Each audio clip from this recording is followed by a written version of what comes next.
MS Dia Preview, informação até você. E a solidariedade? Que diferença que ela faz, ainda mais se ela vem da juventude. Uma juventude que dá exemplo, do Esquadrão da Juventude. Para falar sobre esse projeto, eu converso aqui com o Fábio Rocha, ele que é ex-bancário e hoje também faz parte de trabalhos comunitários, de política pública comunitária na Prefeitura de Campo Grande. Se fosse você, ficava no vídeo.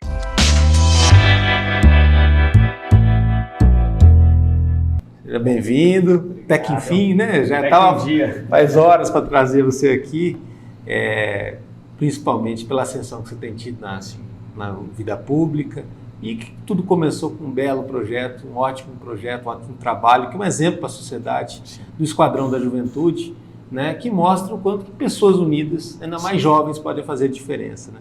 Me chamou muita atenção na época, quando eu acabei sabendo dessa iniciativa, principalmente por ser de jovens e ser muito bem estruturado, né? Vocês faziam questão de registrar tudo isso, né? Queria que você me falasse, logo no começo aqui, de como que tudo aquilo foi idealizado.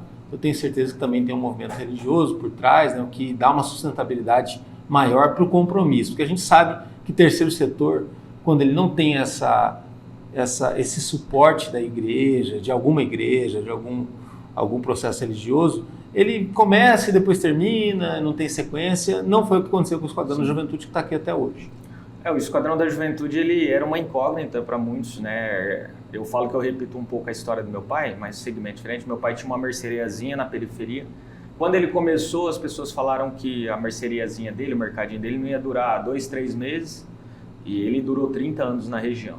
O Esquadrão, quando começou, foi a mesma coisa. Muitas pessoas falavam, se chegar a 2, 3 meses, vocês estão no lucro. Se vocês conseguirem ajudar 50 pessoas, 100 pessoas, vai ser muito. E a gente ultrapassou uma década, né? São mais de 10 anos, mais de 25 mil famílias já ajudadas, sem nenhum recurso público nesses anos. A gente nem conta bancária tem. Para dizer que a gente criou recente, agora faz umas 3 semanas, para um evento beneficente, mas a gente nunca recebeu verba pública de município, estado, governo federal, nada. Até para mostrar para as pessoas que quando você quer, você faz. Porque eu sabia que um dia ia crescer muito a proporção, as pessoas iam falar, você faz isso, o Esquadrão faz isso, porque tem apoio, tem recurso. Não, a gente mostra, não, a gente nunca recebeu recurso. A gente faz através de doações, de rifa, para mostrar que quem quer fazer, faz. Você tem um limite? Você tem. Você não consegue muitas vezes ultrapassar aquilo porque você é limitado, né? Mas nós surgimos, né, através das redes sociais, na época ainda era o Orkut, alguns ainda não era um chegaram grupo a conhecer. Pequeno, né, de 10, 12 pessoas. Começou com 5. 5? Eu e mais 5. E aí, na época, ia chamar Jovens de Deus o projeto, porque eu estava dentro da igreja, na época o padre estava tentando arrecadar chocolate, eu falei, vou usar o Orkut aqui, a rede social, para tentar arrecadar. Já que a notícia ruim vai tão rápido, morte, violência, né, espalha rápido, por que não bem? E a gente arrecadou na época 200 quilos, em menos de um mês, fizemos o trabalho ali na Vila Jussara, né, para o Dia das Crianças, foi a primeira ação.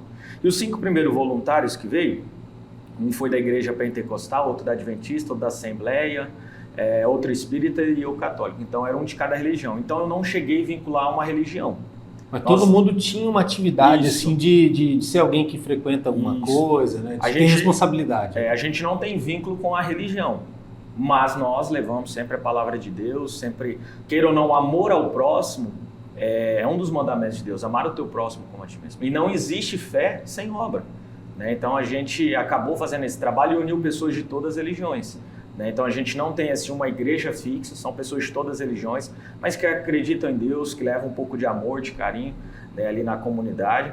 E foi dessa forma que a gente cresceu, porque eu acredito também, se estivesse vinculado a uma religião, muitas vezes acontece brigas. Ia nichar o projeto também. E assim, sempre tem uma pessoa à frente daquela igreja, daquela religião, e às vezes vai querer mudar o norte. O negócio cresceu, eu quero mudar para cá. Então assim, a gente é independente, né?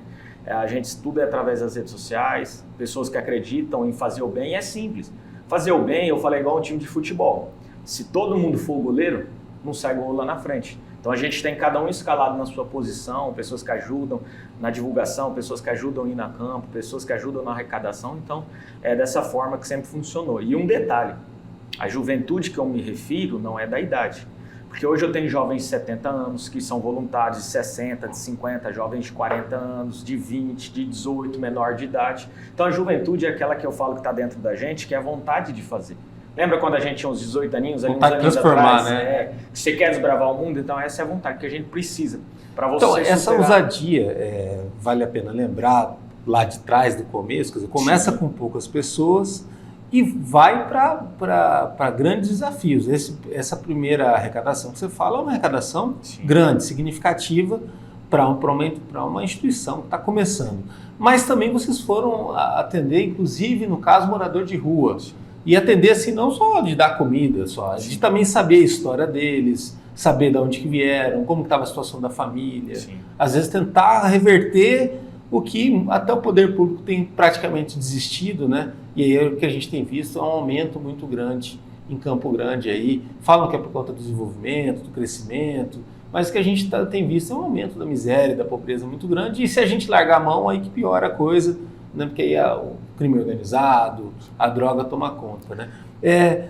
Incentivar um grupo, uma equipe, como um líder, a fazer isso, qual que é a complexidade? Porque muitas vezes a pessoa até vai, mas é um choque tão grande que depois a chance de desistir também existe. Você também tem que fazer um trabalho motivacional interno dentro do grupo, apesar dessas pessoas, como você falou, são pessoas que buscam Deus e tudo mais, mas é complicado, né? Imagina, se até para o profissional é complicado você lidar, às vezes, numa favela, num bairro distante, com um morador de rua, imagina para quem tem a vida mais ou menos organizada, né? E aí lida com uma situação dessa, acaba assustando um pouco, né? Como fazer para manter essa galera unida?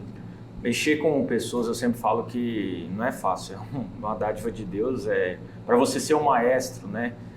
Estar à frente de um projeto, eu falo, você tem que ser um líder de verdade, né, pelo menos identificado por aqueles voluntários, aquelas pessoas, porque eu falo assim, a palavra ela convence, mas é o exemplo que arrasta. Então você tem que estar toda hora sendo exemplo, você tem que estar à frente, não adianta você falar vamos para a chuva e você ficar ali coberto e deixar o pessoal na chuva. É o que falta muito hoje na política, né? As pessoas hoje, eu falo assim, o dedo na mão das pessoas o tempo todo está ali, o indicador, tem que fazer isso, fazer aquilo, mas as pessoas não fazem. Se você falar assim, essa água aqui é melhor desse jeito, se a pessoa não provar, ela não vai saber se aquilo ali é o melhor não. Então quando você traz o resultado já, é melhor do que a palavra, é melhor do que as promessas, é melhor do que a teoria, porque o resultado, a prática, ela silencia qualquer outra, vamos dizer assim, burburinho de que isso ou aquilo é melhor. Então quando você leva já o trabalho diz por si só, porque o trabalho, né, arrasta montanhas. Então ali você está à frente de voluntários, né, de pessoas de todas as religiões, de todas as culturas, nós temos várias idades, de fora do país, tem pessoas, né, de outras nacionalidades, então assim, não é fácil, mas você tem que estar ali, tem que ter carinho, respeito, amor, e todos que estão ali têm seus problemas familiares, têm seus problemas no dia a dia, e a maioria que vai nesse trabalho sacrifica para estar ali, porque deixa filho vale na a pena creche. lembrar, por exemplo, hoje você está no poder público, mas você tinha uma carreira como bancário, família, filho, né? E mesmo assim dedicando um tempo para ajudar, que é o que se espera mesmo do terceiro setor, né? De uma linha onde atende aquilo que o poder público não deu conta, né? E aí por isso que eu falo que tem essa dificuldade de motivação, você tem que estar sabendo o tempo todo da vida de todo mundo, né? Para poder manter eles dentro da estratégia. É normal você perder às vezes voluntários e ter que trazer novos. Como que funciona essa gestão da equipe, do grupo? Quantas pessoas estão envolvidas hoje no Esquadrão da Juventude? Hoje mais de 200, né? Mas é muita gente. Oscila muito, é normal a perca, porque na vida toda, em qualquer segmento, em qualquer lugar, você vai perder pessoas, mas graças a Deus a perca nossa não é de você, a pessoa se afastou de você. Ela por algum motivo, né? Igual momento de vida, né? De vida, problema às vezes saúde, familiar, estudo, trabalho, às vezes o horário não bate, a pessoa às vezes... quem ou não, ela precisa levar o alimento para casa. Ali é prioridade a família, a casa. E é igual eu falo, o voluntário quando está a campo com a gente, deixa filho na creche, filho no CENIF, sai da faculdade, do trabalho. Igual essa semana, eu estava dando exemplo para algumas pessoas, eu estava com um voluntário comigo à tarde, o tio dessa voluntária estava nos últimos dias de vida, ela tinha que sair ali da ação e correr à noite para o hospital para estar com o tio nos últimos dias. Na semana anterior tinha um voluntário comigo, a avó tinha acabado de morrer. Na anterior, a sogra da outro voluntário tinha acabado de morrer e ele estava ali 2 dias depois. Cabisbaixo, mas estava ali, sem tentar transmitir o problema para a comunidade, mas eles acham dentro do esquadrão uma possibilidade de ver que quando está difícil para você pode estar um pouco mais. Porque várias vezes voluntários que estavam sem nada em casa, a gente vai, descobre, ajuda, ou com algum problema de saúde, Às vezes você fala, poxa, tá tão difícil as coisas, mas você vai ali dentro da comunidade, na casa da pessoa, no íntimo da pessoa, o marido acabou de morrer, o filho acamado, filho especial, às vezes filho que foi abusado, pessoa doente, sem trabalhar, sem comida, aí você fala, poxa, tá difícil para mim, mas para aquela pessoa tá mais ainda. Que é a história de ajudar a fazer o bem, né? Estruturar e dar essa fortaleza que te credenciou até a concorrer a um cargo público em 2020. Como foi essa experiência que todo mundo deveria ter, né? Isso é uma pena que foi na pandemia, né? Que eu acredito que a pandemia deve ter impactado bastante também no Esquadrão da Juventude e interferiu notoriamente na composição atual da Câmara e também na própria eleição do Marquinhos na época, né? Mas assim, sem a pandemia, eu acho que o debate teria sido mais propositivo, mais acalorado, né? Os resultados até poderiam ser parecidos, tal, mas essa seria outra eleição, né? Sim. Pra gente, né, na minha campanha especial, a pandemia foi surpreendente. Porque até um testemunho que eu tenho... Bem no ano eleitoral. Foi. É um testemunho que quem está próximo de mim sabe, eu comento com as pessoas, porque foi uma das poucas vezes que eu questionei a Deus. Eu sempre agradeci sempre a Deus, mas a gente é ser humano. E naquele ano, quando veio a pandemia, eu já tinha uns 8 anos de projeto social, mais ou menos. Só de esquadrão, né? Porque antes do esquadrão eu tenho uma história de 3 anos de trabalho social sozinho, eu e Deus, ali a esposa, os amigos, e aí depois eu fundei o esquadrão.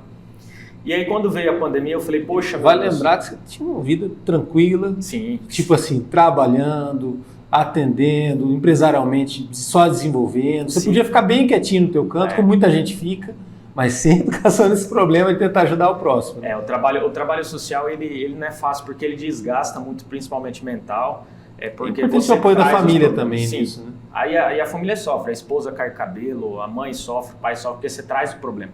Em um dia que você visita, se você estiver ali na comunidade, você vai descobrir histórias de violência sexual, né, abuso de crianças, morte, pai que mata mãe, mãe que mata filho, e uma história pior que outra que você absorve aquilo. Crianças nos últimos dias de vida, criança com câncer, pessoa que precisa de cirurgia e você não vê esperança em como a pessoa vai sair daquilo, né? Então, assim, você absorve isso.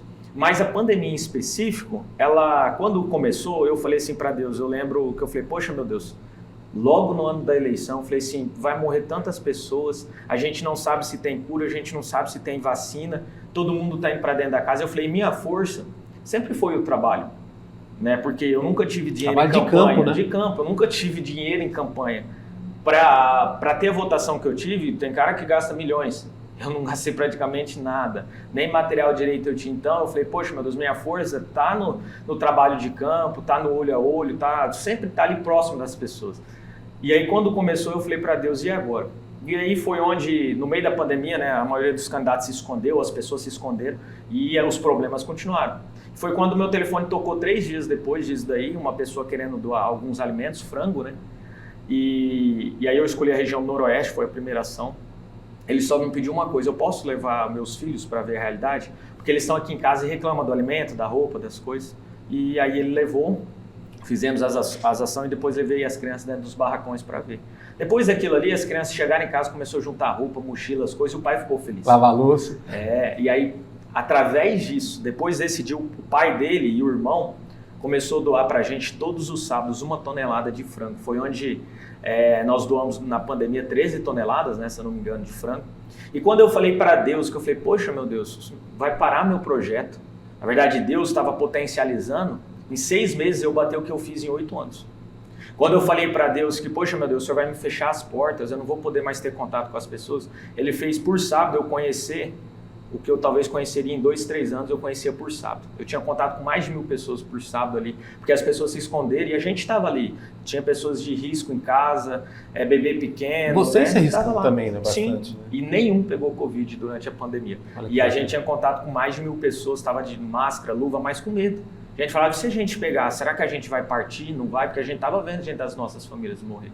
Mas é um sacrifício. Um sacrifício, ele para ser real, ele tem que custar, ele tem que doer, ele tem que esvaziar todas as nossas forças. Aí sim é um sacrifício. E quando você faz um sacrifício, Deus te honra. O caminho de Deus é mais difícil, mas você vai mais longe. E ali é normal perder na primeira, você bateu na trave, sim, né? E houve até situações meio chatas na sua última semana de campanha, sim, até aquele truque velho da política, de lançar santinho com o nome errado, de perturbar a vida da pessoa, né? Você teve até o WhatsApp também sim, clonado, né? Derrubado.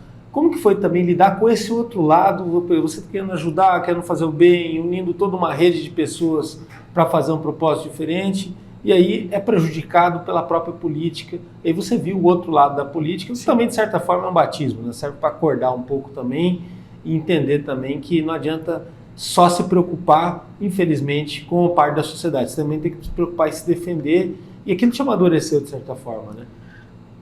Eu trouxe como aprendizado, porque a Bíblia diz: quanto maior a tribulação na sua vida, maior a glória que te espera. Né? Então, toda vez que vem uma tribulação... Essa é uma frase que muita gente pode estar vendo hoje em dia, está desanimado, está triste, está cabisbaixo, escuta isso. É bíblico. Quanto maior a tribulação que você tem na sua vida, se você suportar o processo, maior a glória que te espera. Então, é um aprendizado que eu digo: quem queima a língua sem assoprar o café nunca mais esquece de assoprar. E o que eu passei hoje nos prepara para coisas maiores, porque naquela última semana pessoas arrancaram um projeto, um sonho, não do Fábio Rocha, mas das pessoas que estão em volta, porque se eu caio, muitas pessoas caem. São muitas famílias que dependem do Esquadrão da Juventude, dos voluntários. O mérito não é meu, o mérito é de Deus, nós somos apenas instrumentos ali que estão ajudando. Mas na última semana eu fiquei por 90 votos de ganhar uma campanha, e naquela última semana eu lembro que era sábado. 90 votos, 90. É o número mínimo e ínfimo. E aí, quando você vê o tamanho tudo, porque assim, na política não é permitido levar as pessoas para votar, né? Mas todo mundo sabe que por baixo dos panos as pessoas dão um jeito. Eu tinha 56 famílias que me pediram ajuda para votar. Eu ia falar para meus amigos, meus colegas: ajuda essas pessoas aí. Só que eu não peguei os endereços, eu deixei para pegar na segunda. No domingo derrubaram o meu WhatsApp. Eram 56 famílias, só eu poderia ter ganhado, né? Mas derrubaram meu WhatsApp, soltaram fake news na última semana, eu fui ameaçado de morte, tive que trocar de carro. Graças a Deus eu estou nas periferias todos os dias, eu conheço todos os caras da quebrada. Era alarme falso, inclusive o cara que armou a emboscada para me ameaçar, para eu ficar com medo, trabalhou comigo no poder público. Mas tumultuou bastante. Tumultua, porque até você descobrir, eu já trabalhei no estado, no município, eu não vou citar de onde, mas eu cheguei a ficar lado a lado com o cara nas fotos e eu tinha que sorrir fingindo que não sabia de nada, para você ver como é o jogo. Mas como eu conheço, por isso que eu falo que o conhecimento ele transcende, e os caras falaram: é fulano que veio aqui, nunca vi ele não, mandou ameaçar você, grilar você, e os caras nas gírias dele, falaram: não, tranquilo. Aí eu fiquei mais tranquilo, mas mesmo assim, né, nós trocamos de carro. E aí nessa última semana, quinta-feira, acabou meu santinho. No sábado aconteceu 2 fatores que me tiraram a eleição, e muitas pessoas não sabem.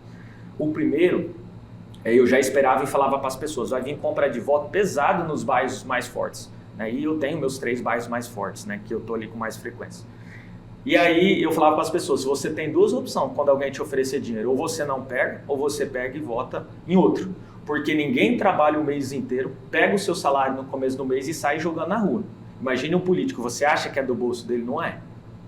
É através de muitas coisas que os caras tiram da população para comprar o voto e a pessoa acha que está ganhando. Mas até aí estava na mão de Deus, estava na mão das pessoas. E eu falei: isso vai acontecer. Ou seja, a gente já tem eleições diretas no Brasil há 30 anos, mais de 30 anos. E até hoje tem que ficar explicando sobre isso. Né? E porque eles vão muitas vezes nas pessoas mais carentes, a pessoa que não tem conhecimento, pede o título de eleitor, vai falar: eu sei que você votou em mim. Mentira, eu não sei nem se minha esposa votou em mim, eu não consigo puxar ali. São pessoas tão vulneráveis, né? Sim. Bom, quis o destino depois que você fosse trabalhar na Prefeitura de Campo Grande, na Secretaria de Assuntos Comunitários, e talvez dos agentes públicos que a gente tem na capital, incluindo até os vereadores também, você é um dos caras que mais vai na periferia, que mais acompanha a realidade social dramática que a gente tem em alguns bairros. Alguns nem se podem chamar de bairros, né? São parcelamentos, né? Tudo mais. E você entende de vulnerabilidade, da dor dessas pessoas, da dificuldade e tudo mais. Por entender, é até legal a gente falar disso aqui nesse registro, que essa pressão do político mau que vai lá, que compra voto, ela cola, porque as pessoas estão tão fragilizadas, elas não sabem nem o que elas vão comer na semana que vem, estão sempre com algum problema de saúde na família e tal. Então elas acabam se submetendo àquilo. Não é porque elas não têm autoestima, não têm condição, porque elas não têm dignidade, possivelmente. E a única solução para tudo isso é educação e levar a condição melhor de vida para esses lugares. Quando você vai ali, você tem 2 fatores. Um deles é o da coragem, da exposição, que todo mundo acaba reconhecendo. Poxa, o Fábio veio aqui, ninguém vem. Né? Ou o vereador passa aqui, fica aqui uma tarde, grava um vídeo, que hoje em dia tem essa também, e vai embora. Você conversa com as pessoas, você entende, você sabe quem que é quem. Mas, por outro lado, essas pessoas estão cheias de pedidos, cheias de situações, e você não tem como solucionar tudo, principalmente se for tudo de uma vez. Como que é lidar também com essa outra pressão, que é uma pressão diferente da pressão que você vivia no projeto social, né? Hoje, graças a Deus, as pessoas... porque assim, em Campo Grande são mais de 25 mil famílias que nós já ajudamos, eu tenho contato com grande parte. Para você ver como o número é muito pequeno, você ajuda muitas pessoas, né? Por isso você não pode fazer nada esperando em troca, né? Mas hoje, graças a Deus, eu não tenho uma pressão tão grande em questão de demandas.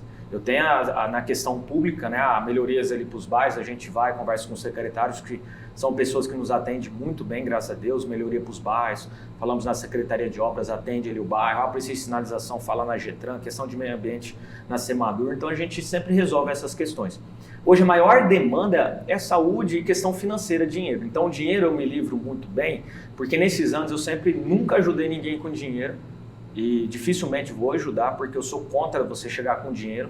Se a pessoa um dia eu ter condição, a pessoa precisa fazer uma cirurgia e um dia Deus me dá a condição, eu pretendo tentar ajudar e pagar a cirurgia. Ou se a pessoa precisa de alimento, comprar o alimento, a pessoa precisa reformar isso, fazer aquilo. Nunca dá o dinheiro, mas você tentar levar o que a pessoa precisa. Porque eu criei o Esquadrão pedindo sempre para os parceiros, eu nunca pedi em dinheiro. Quando é cesta, eu peço cesta, quando é alimento, é alimento. Faça a sua parte, né? Até para credibilidade. Então, todos que ajudam o projeto nunca deram dinheiro. Eles dão ajuda de acordo com aquela ação, com aquela situação. Então, assim, eu não tenho uma demanda, graças a Deus, que é as mais difíceis. Porque hoje, todo político que aparece no bairro, eles vão pedir dinheiro. É luz, água, gás, essas coisas. E nesses anos eu sempre falei, eu não trabalho dessa forma. Então, é uma questão de conscientização. Os novos que vêm, se vir pedir dinheiro para aniversário, as coisas... Dependendo, é um aniversário, é uma criança ali que tem um sonho, a gente mobiliza, mas nunca dou dinheiro. Então, eu me livrei dessa maior parte que hoje nem a população... você, nem todo mundo está contigo. Sim. No Esquadrão, né? Exato, porque assim, hoje a maior demanda na comunidade é a questão do dinheiro. Tem coisa que só o dinheiro resolve. Então, a gente tenta, de alguma forma, com o Esquadrão, não só levar o peixe, mas ensina a pescar. A gente leva cursos, a gente tira as crianças das ruas com os projetos de esporte. Dentro do Esquadrão tem vários, é um leque muito grande de esporte, levando para as comunidades karatê, judô, muay thai. A gente tem projeto voltado para a mulher, para a mãezinha que acabou de ter bebê, né, as mãezinhas grávidas. Então é um leque muito grande, mas nunca trabalhamos com a questão de dinheiro. Então a demanda, ela vem natural, vem do poder público, que a gente consegue resolver, graças a Deus, que a gestão é muito parceira. E a questão que não consigo resolver com o poder público vem com o Esquadrão, que é a questão muitas vezes do alimento, muitas vezes de um curso, oportunidade, a gente ajuda, mas o dinheiro a gente nesses anos se esquivou e continua se esquivando porque eu não acredito que é a melhor forma, porque o dinheiro corrompe as pessoas, né? O dinheiro muda as pessoas. Na verdade, assim, não é que ele muda, ele mostra quem você é de verdade. Se você põe um poder ou dinheiro na mão das pessoas, ela vai mostrar quem ela é de verdade.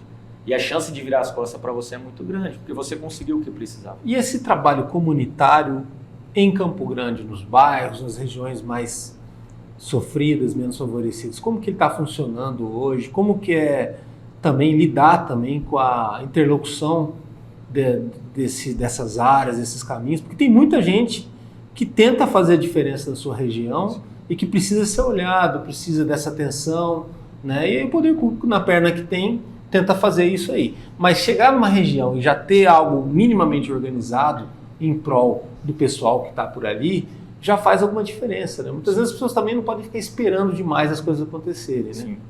É porque muda muito, cada bairro tem uma cultura. Eu achava que Campo Grande era um lugar só. Mas cada bairro isso você vê... Isso te amadureceu mais ainda. Sim. Também essa experiência, né? Porque o bairro, tem bairro que ele é unido. Você vai fazer um projeto, uma ação, vai ter alguma melhoria ali, vai ter oferta de emprego, vai estar Energias ali, Águas Guariroba naquele bairro, ou vai ter uma doação igual do nosso projeto. Tem bairro que um vizinho sai avisando o outro, fala, opa, vai ter ali doação, vai ter um projeto, vai o bairro inteiro. Tem bairro que o vizinho fala assim, não vou avisar meu vizinho que vai sobrar mais doação para mim. Então, tem bairro que vem mais pessoas de fora do que o próprio bairro. Então, você vai tentando sistematizar isso daí para entender como funciona, né? E para o dinheiro render também, né? Onde tem pessoas mais idosas, são mais unidos. Quando o público cai e é mais jovem, cada um é por si só. Então, oscila muito, né? A mulher, quem que pede mais ajuda muitas vezes na casa? Quem que tem a questão da coração, a questão da alma, a vontade de ajudar? Sempre é a mulher. Nós, homens, somos sistemáticos, muitas vezes chucro, muitas vezes abaixamos a cabeça para os problemas, mas se faltar uma comida em casa, o filho estiver perecendo, às vezes o homem é perigoso abaixar a cabeça, mas a mulher não. Se ela precisar se humilhar para fazer com que o filho dela tenha alimento, escola e saúde, ela vai. Então, normalmente, quem pede ajuda no terceiro setor é a mulher. Por isso que eu falo que a mulher é ela que muda o mundo, né? Nós, homens, nós somos, não, deixa para lá. igual a questão de saúde, quem que procura a questão da saúde? É a mulher, o homem deixa até as últimas. Então, é um estudo que a gente vem fazendo, a gente entende isso, só que o grande problema hoje da comunidade, não só em Campo Grande, mas no Brasil inteiro, que é reflexo, as pessoas, principalmente quando chegando de eleição, ou até mesmo quando vai pedir ajuda, o que acontece? A grande classe política, os que estão lá em cima, no topo, a grande classe política ela é mentirosa. A população vê como eles como mentirosos e muitas vezes são. Mas por quê? Existe um gap de credibilidade, né, das duas partes. Mas não é um reflexo só dos políticos, é um reflexo da população. A grande cúpula ser muitas vezes mentirosa e até a comunidade mentir. Por quê? Quando as pessoas querem o impossível, somente os mentirosos podem satisfazê-los. E as pessoas querem a mentira. Porque os livros antigos, até do Império Romano, Império Grego, dos generais, quando elegiam lá os imperadores, falavam: é melhor uma mentira do que uma recusa direta. A população prefere a mentira do que a recusa direta. Tem um livro que eu li uma vez, né, que diz... É uma forma de se alienar da própria realidade também, né? E as pessoas querem a mentira muitas vezes, porque eu falo assim, de forma oriunda, às vezes a pessoa vê a pessoa que é careca, promete cabelo, promete ao cego que ele vai enxergar, promete à pessoa que ele vai ter um sobrado, que vai ter isso, aquilo, fora os cargos que promete. E as pessoas têm que entender que um vereador tem no máximo 14 cargos. O vereador não asfalta um bairro. Você vai atrás de emendas e recursos, mas quantos anos as pessoas passam naquele bairro prometendo asfalto e a pessoa acredita? Não é assim tão simples. E se você quer conhecer o candidato de verdade, não acredita no que ele está falando. Se eu chego na sua comunidade, como você vai acreditar que o que eu estou falando é verdade? Pesquisa. Porque no ano de eleição, eu deixo alerta para vocês, a partir agora de novembro, dezembro, vai surgir em Campo Grande média de 150 projetos sociais. Que a partir de outubro do ano que vem, quando acabar a eleição, some. Acaba, né? São 150 projetos médios. Por baixo, vamos fazer umas contas, devem ser uns 600 candidatos, isso. Aí você tem mais ou menos uns 100, 150, que aquela noiva que foi abandonada no altar, que perde na convenção, ou poderia ter sido candidato e não foi, botar mais uns 200, e nisso que você falou assim, aí você tem realidades criadas, muitas vezes, fake, né? Que a comunidade ela pode escolher. O projeto tem uma sustentabilidade, que tem sequência, constância, como é o Esquadrão da Juventude, ou aquela coisa criada agora que depois lá na frente, né? Porque isso é muito sério, é muito difícil de se manter, né? Bom, a ajuda, o problema, principalmente o problema social, ele requer muito mais que boa vontade para ser solucionado. Sim. Você sabe disso porque você conversa, você está ali, você... Como eu falei, você gasta a sola do sapato, você está ali no trecho. O poder público, para ele se movimentar, ele é lento, né? E ele tem um monte de burocracia para ele fazer alguma coisa. Em todo caso, na dialética, no discurso, tudo pode, né? E geralmente a política ela tem condenado muito o político de centro ou o político de direita, que ele vem para ser mais franco, para ser mais objetivo, que eu acredito que é mais ou menos a linha que você está. E já o de esquerda ele promete que todo mundo merece tudo e tudo mais, que é bonita a intenção, mas a gente sabe como que é a dificuldade para isso. Durante um bom tempo, essa disputa de discursos ela ficou muito balizada no cenário nacional, por conta do Bolsonaro e do Lula, tal, tudo mais. Nessas eleições parece que a gente volta um pouquinho mais a discutir a realidade e a pessoa, é bonito dela olhar para Brasília, ela ficar... preocupada com aquele universo. Mas o universo dela regional é onde ela pode fazer diferença. Sim. Né? Você tem sentido também um amadurecimento maior das pessoas nessa conversa que as pessoas têm com você? Porque, inclusive, até a forma de saber pedir Sim. ou saber ouvir também, quando você estiver falando, mostra uma capacidade também de uma região se modificar, né? Se transformar. Né? Essa é uma pergunta interessante, porque eu falo assim, hoje o reflexo do Lula e do Bolsonaro, a direita e a esquerda, a extrema, ela reflete muito na campanha e muitas vezes torna a campanha injusta. Eu sempre tento extrair de ambos os candidatos sempre os pontos positivos dele, né? Os negativos também para você aprender e não errar com eles. Né? Ambos chegaram a ser presidente, não é fácil chegar a ser presidente. É como se fosse o melhor jogador do mundo, né? Você chegar ao topo da política no cenário nacional. Mas as pessoas muitas vezes voltam naquela pessoa que é de esquerda e falam assim, porque ele vai defender o pobre. E a gente conhece, não vou citar nomes, as pessoas pesquisam, tem pessoas que foi eleito de esquerda e nunca pisou na comunidade. Quantas pessoas falaram para mim, poxa, Fábio, você faz mais do que aquela pessoa que faz assim de punho fechado, está lutando pelos pobres e os menos favorecidos, pela questão do LGBT, e nunca foi lá, nunca lutou por essas pessoas, não está próximo, não sabe da realidade. Eu conheço pessoas que falam, vou defender a fome, vou defender isso, nunca levou uma cesta, nunca levou um programa, um projeto para diminuir. Ouviu, né, a comunidade. Nunca. E é da direita também. Você vê pessoas que falam do militarismo, da família, pátria, mas, poxa, ser cristão, mas não vai na igreja. Eu conheço vários. Militarismo, poxa, eu fui oficial do Exército, eu tenho minha espada no meu gabinete, sou apaixonado pelo Exército Brasileiro, fiz parte ali da carreira militar, por isso que meu projeto chama Esquadrão, não comandei tropa por muito tempo, trouxe um esquadrão aqui para fora. Mas tem pessoa que nunca serviu, desertou lá, no máximo foi jurar a bandeira, tem pessoa que sabe mal cantar o hino nacional e fala que é de direita e cola. Às vezes a pessoa pega aquele movimento de direita e é eleito o cara que fala Deus, pátria e família. A família dele está arrebentada, o cara não busca Deus e nunca serviu ao exército, não sabe nem o que acontece se for ter uma guerra no país, né? Então, assim, aí eu falo, poxa, são os falsos de direita e os falsos de esquerda. E da esquerda, tantas pessoas que falam defender o pobre, isso eu nunca vi na comunidade. Então eu falo assim, aqui, começando pelo cenário nosso, a gente tem que olhar aquela pessoa que vai fazer diferença na comunidade. O partido ele é importante. Que não vai sumir. Não. Primeira promessa é não sumir.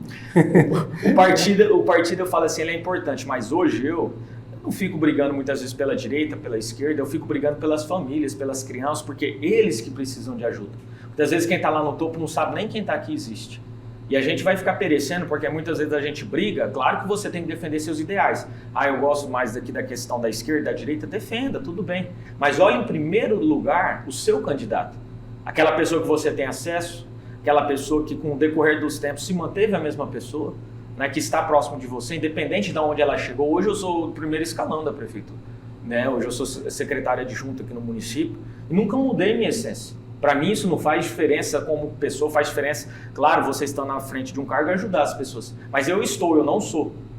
Eu no passado, eu não venho de família política, não tenho ninguém nessa carreira, e inclusive meu pai falava assim, eu falo até, por isso que o pai tem que tomar cuidado, meu pai falava, eu não quero que você vire duas coisas, meu filho, quando eu era guri, ou traficante ou político, eu estou no meio político, né? Um deles ele se deu mal.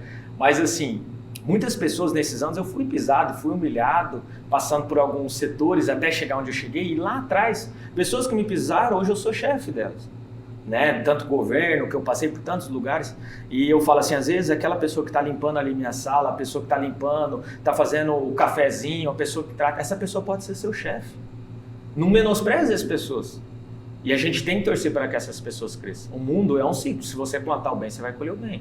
Se você plantar o mal, vai colher o mal. E essa alavanca, ela gera o desenvolvimento. Sim. Se a gente pensar numa região onde, que nem você falou, ainda mais que essas regiões têm muitos jovens, e a gente sabe, bairro novo, vai muito casal novo para lá, então você vai ter poucos idosos na região e tal. Se aquela galera não virar, você vai ter uma região problemática na cidade. Campo Grande ela é muito espalhada, né? O que gera para ela problemas no transporte coletivo, algumas questões assim de dificuldade de levar asfalto ainda em algumas regiões, e até os dispositivos, né? Como você falou da questão da saúde, né? Ter lá o posto que funciona bem, né? Ou algo para perto.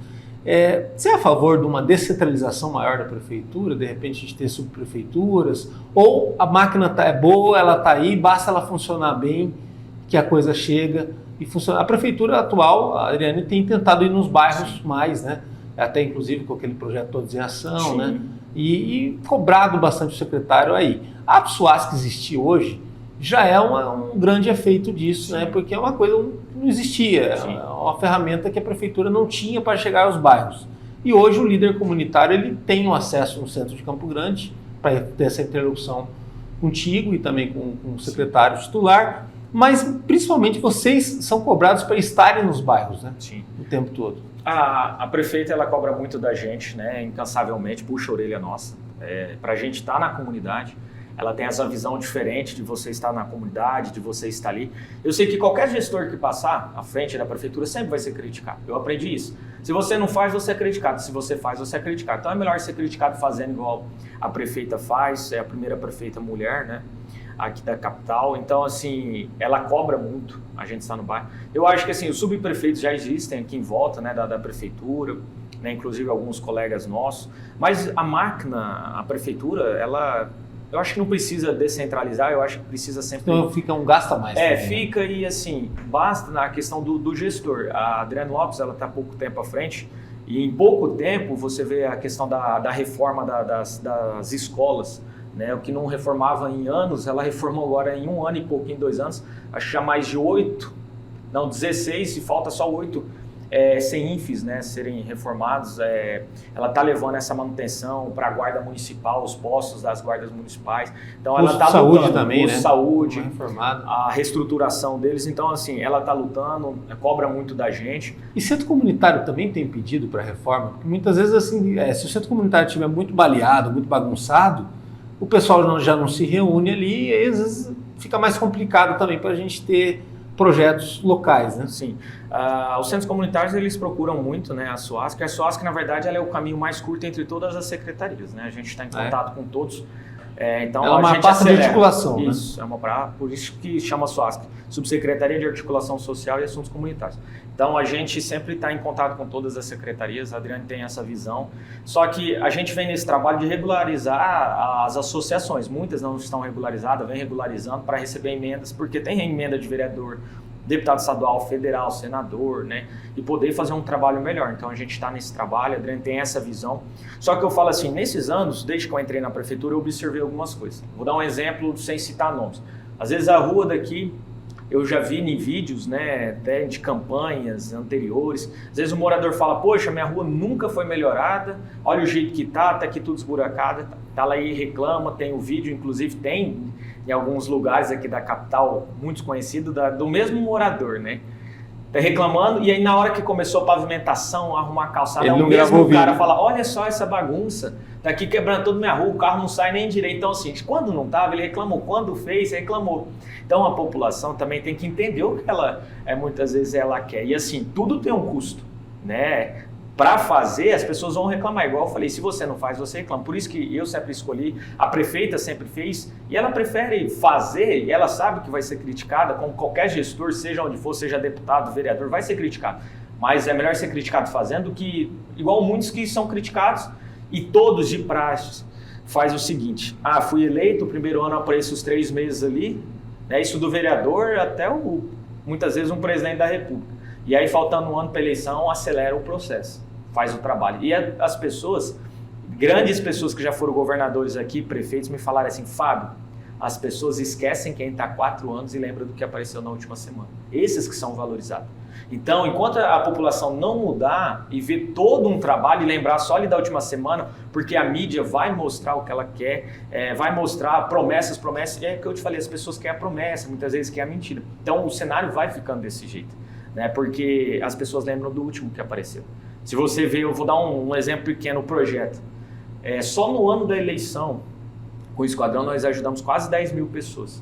Ali que a gente estava na fome, na sede, no frio, lutando, batalhando. Quantas pessoas você acha que de 10 mil lá na frente nos ajudaram? Eu não tinha dinheiro na campanha. Chuta. 10%? 200 pessoas. 200%. 2%, então. Acho que dá talvez, dá 2%, isso mesmo. Então, assim, para você ver que as pessoas lembram do que aparece na última hora.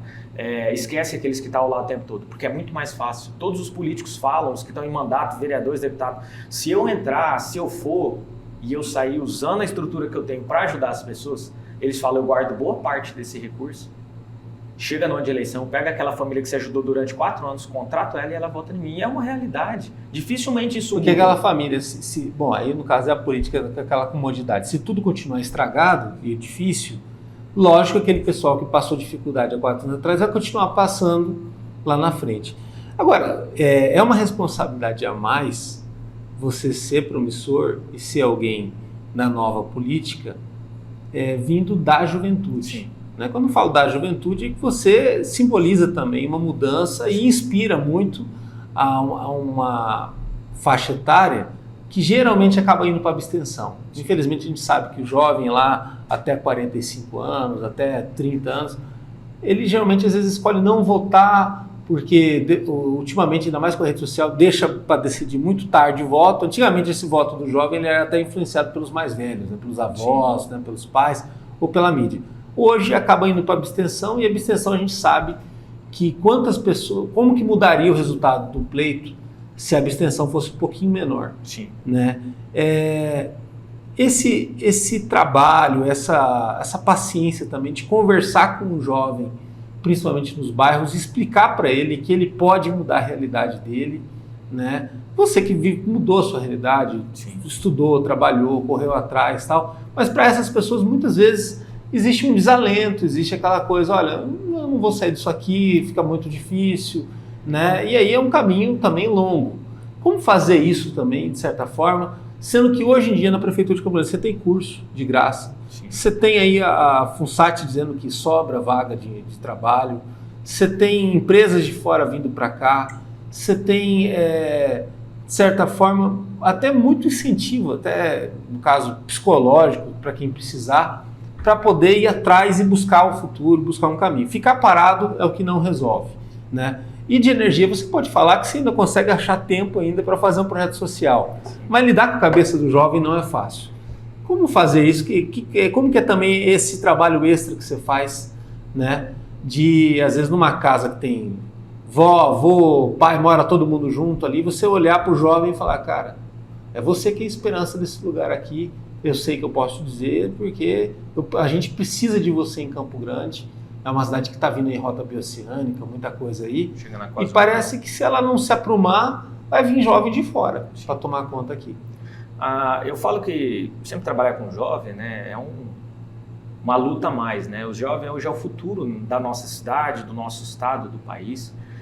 Mas como eu disse lá atrás, a palavra ela vai convencer, mas é o exemplo que arrasta. Você tem que, com o jovem, não basta você conversar, você tem que mostrar os exemplos, né, de pessoas, porque hoje, sempre na periferia, eu fui criado ali na periferia, moro até hoje do Tijuca, e as pessoas sempre falaram, vocês não vão chegar a lugar nenhum, se você chegar até esse lugar no máximo, igual falaram do projeto, e eu tenho uma frase que eu carrego para mim mesmo, quando o jovem lá atrás, na política, que pessoas do alto escalão falou assim, você acha que você é filho de 2 comerciantezinhos da periferia, você vai chegar em algum lugar? E eu deixo registrado que quando eu vencer, eu vou começar com essa frase, o filho dos comerciantezinhos venceu. Porque você tem que acreditar. Se você não acredita, o jovem não acreditar em si mesmo, ninguém vai acreditar. Então é normal ele passar por essa pressão no começo. Eu passei por isso e assim, foi onde também no Exército forjou muito bem a gente, porque é no fogo alto, né, que é forjado o aço mais forte.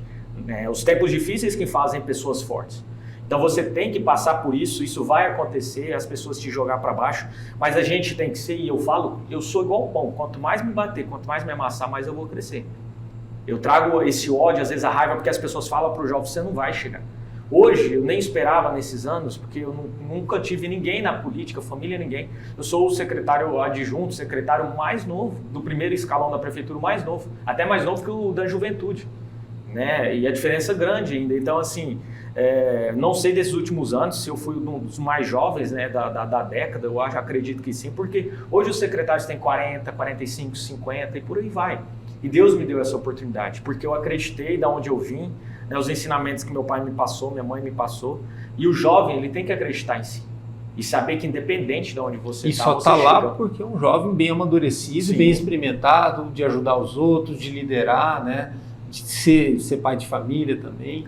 Isso faz muita diferença, né? Porque, assim, muitas vezes o jovem ele se imagina só no seu atual presente, mas se ele se preparar e ganhar essa casca, essa condição, sim, que você falou, que muitas vezes a dificuldade também te deu, ele tem mais energia, né? Se empatar o jogo. Sim. Eu falo assim, os maiores, as pessoas inovadoras que criaram hoje, igual o Facebook, igual você vê o Bill Gates, igual você vê tantas pessoas que mudou o mundo, né, trouxe inovações para cá, e muitos deles, né, você vê também hoje jovens que criam aplicativos, que criam ideias, você vê jogadores de futebol, você vê a maioria das pessoas que chegou no topo veio de baixo, mas resistiu o processo. O segredo está em resistir o processo, porque a maioria das vezes quando você é jovem, você está à beira de um abismo, você não vê futuro, porque você fala, poxa, eu tenho que escolher minha profissão, às vezes, e hoje acontece os jovens casar cedo, né, a namorada engravida, e aí já começa aquela questão da família muito cedo, igual foi comigo. Eu casei com minha esposa, eu tinha 20 anos, ela 19, tinha um mundo para desbravar, e aí vem a questão da família, e aí você fala, e agora? A diferença é que as grandes conquistas, você sempre está à beira do abismo. A diferença é aquele que se joga e desiste, e aquele que escolhe outros caminhos. Às vezes você olha para o abismo, você não vê saída. Mas perante o abismo, você pode caminhar lado a lado dele. Você pode ir para a direita, para a esquerda, caminhando lado a lado. Você pode recuar, e na vida às vezes você precisa recuar para saltar e pular o abismo. Mas você precisa ter a cabeça para enxergar as opções. Muitas vezes tem pessoas ao seu lado que vai te ajudar, porque eu aprendi. E o jovem tem que entender isso. Vai ter aquela pessoa que vai sempre falar para você que se você não vai chegar, que você não vai conseguir e você não é capaz. Essas pessoas você vai gastar toda a sua energia tentando provar para ela que ela está errada e no final você não vai convencer ela. Sendo que você poderia estar gastando suas energias com as pessoas que estão ao seu lado e proporcionam você chegar lá em cima. Essas pessoas que vão fazer você chegar longe. Muitas vezes você tem que deixar de lado aquele que fala que você não vai chegar e gasta energia com os que vão fazer você chegar lá. Não, você consegue, você é forte, continua, luta, batalha, não desiste. É essa pessoa que vai fazer você chegar. Então a gente tem que escolher as pessoas que estão ao nosso lado, né? Ombreando lado a lado, as pessoas que vão ser seu escudo, seus amigos. Eu tenho meus amigos, meus voluntários que quando eu vou tomar porrada eles entram na frente. Eu sou a espada, aí na hora que eles abrem o escudo, aí eu espeto com a espada, né? Então é assim, um ajudando o outro. E outra, não foi à toa e talvez por isso tudo que dura tanto tempo já o Esquadrão da Juventude e que hoje você consegue fazer mais com um projeto que lá atrás começou com 5 e você. Olha, obrigado, parabéns aí, toda a sorte do mundo aí nesse trabalho e força, vitalidade, fé, porque você precisa. Né? Se para todo mundo que está lá na frente, né, na vida pública é necessário isso, para quem vai na ponta, onde ninguém vai, mais ainda é necessário. Parabéns aí por provar para as pessoas a qualidade do tempo. Né? Você acha tempo para conseguir manter as coisas e dar esse exemplo, né? E provar que, olha, se está difícil, se está complicado, esteve até mais na pandemia, é a gente descomplicando que as coisas vão mudar. Acompanhe o nosso trabalho no www.msindia.com.br, lá no YouTube tem os cortes, as entrevistas completas e também muita coisa no Instagram e no Facebook do MS em Dia. Até a próxima.